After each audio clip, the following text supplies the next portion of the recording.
경제오늘입니다. 수소는 화석 연료를 대체할 미래 에너지원 중 하나입니다. 하지만 안전성에 대한 논란을 낳고 있기도 한데요.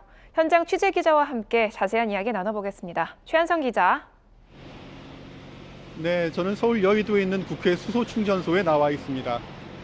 수소 시대의 전환에 대비한 각국의 움직임이 활발한데 국내외 동향부터 먼저 전해주시죠.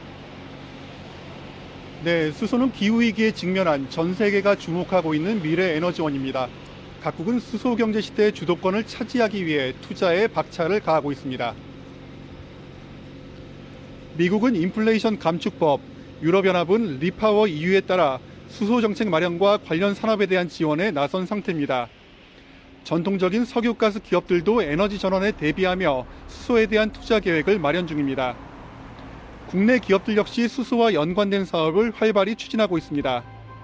자동차나 연료전지 등 수소를 활용한 제품 개발에 매진하고 있는 현대자동차나 두산퓨얼셀이 대표적입니다. 수소를 국가 전략기술로 지정한 정부는 수전해 등 기술 개발과 시설 투자에 대한 세제 혜택을 강화하는 등 생태계 조성 및 활성화에 박차를 가하고 있습니다. 정부도 수소 생산, 유통, 이용 전 주기에 걸친 지원이 꼼꼼히 이루어질 수 있도록 하겠습니다. 수소는 깨끗하고 풍부하다는 장점을 갖고 있지만 안전성에 대해선 의문 부호가 따라붙지 않나요? 네, 지난 2019년이죠. 강원도 강릉 과학산업단지에서 발생한 수소 탱크 폭발 사고를 기억하는 분들 많으실 겁니다.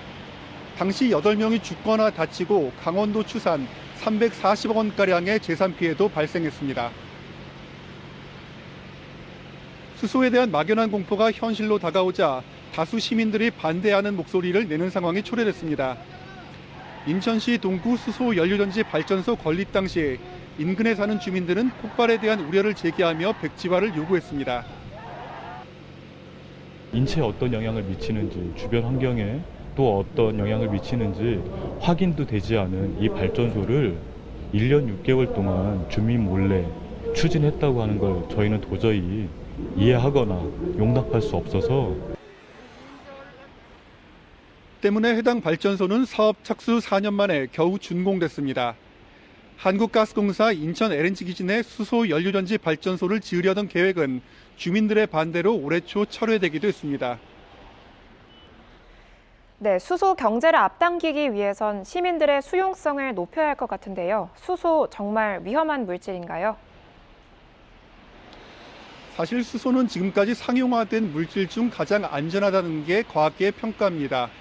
일단 가볍기 때문에 외부에 누출돼도 빨리 상승하고 발화점도 570도 이상으로 높아 폭발이나 연소의 가능성이 적다는 설명입니다. 그럼에도 당국은 수소 자동차 충전소 등에 대한 불안감을 해소하기 위해 실증 시험을 반복하고 있습니다. 최근 한국가스안전공사 에너지안전실증연구센터를 찾았는데 여기선 고압수소에 불이 붙었을 때 어떤 현상이 생기는지, 밀폐된 공간에서 수소 폭발이 발생하는 경우 얼마나 큰 충격이 생기는지 지속적으로 실험하고 있습니다. 안전대책을 수립하기 위해 데이터를 구축하는 차원입니다.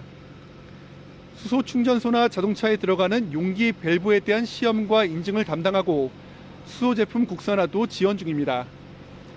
안전성 검증을 위해 세계에 2대밖에 없는 고가의 장비로 반복해서 가압을 하는 장면은 인상적이었습니다. 안전적인 측면에서 우월성을 갖는 제품을 국산화시키는 걸 목표로 하고 있고요. 그런 중소기업들이 그런 시장에 진입할 수 있도록 저희가 중소기업들에 대한 육성 프로그램도 운영하고 있고. 세계 수소 시장 규모는 오는 2050년 약 2조 달러까지 성장할 걸로 예측되고 있습니다. 과도한 공포나 편견을 접고 안전 시스템을 구축해 나간다면 세계 1위 수소 강국이란 국가적 비전을 달성하는데 한 걸음 더 쉽게 다가설 수 있을 것으로 보입니다. 지금까지 국회 수소 충전소에서 전해드렸습니다.